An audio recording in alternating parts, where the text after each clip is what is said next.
बानी पीटीआई की बहन उज़्मा खान को मुलाकात की इजाज़त मिल गई। बानी पीटीआई की बहन उज़्मा खान को मुलाकात के हवाले से आगाह भी कर दिया गया। उज़्मा खान बानी पीटीआई से मुलाकात के लिए कुछ देर में अडियाला जेल के गेट नंबर 5 जो हैं वो रवाना होंगी।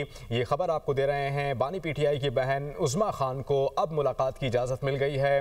कई दिनों से इस मुलाकात के लिए तगदो कर रही थी, मुजाहरे भी जारी थे, प्रोपेगेंडा भी किया जा रहा था सोशल मीडिया पर, लेकिन इवेंचुअली बानी पीटीआई की बहन को इस मुलाकात की इजाज़त मिल गई है। उज़्मा खान बानी पीटीआई से मुलाकात के लिए कुछ देर में अडियाला जेल गेट 5 रवाना हो जाएंगी। बानी पीटीआई की बहन उज़्मा खान को मुलाकात के हवाले से आगाह भी कर दिया गया है। ये खबर आपको दे रहे हैं। बानी पीटीआई की बहन उज़्मा खान को मुलाकात की इजाज़त मिल गई है। अहमद भट्टी रावलपिंडी से हमें ज्वाइन करेंगे। अहमद, फाइनली मुलाकात की इजाज़त मिल गई है। जो प्रोपेगेंडा किया जा रहा था वो अब ज़ाइल हो जाएगा। आपके पास क्या खबर है?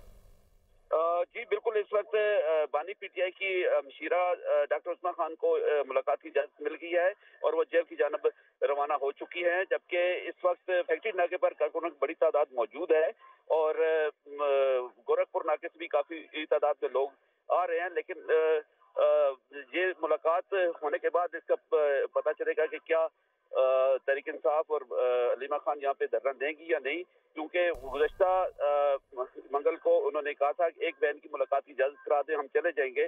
तो आज एक बहन को मुलाकात की इजाजत मिल जाने पर धरने का इम्कान नहीं है।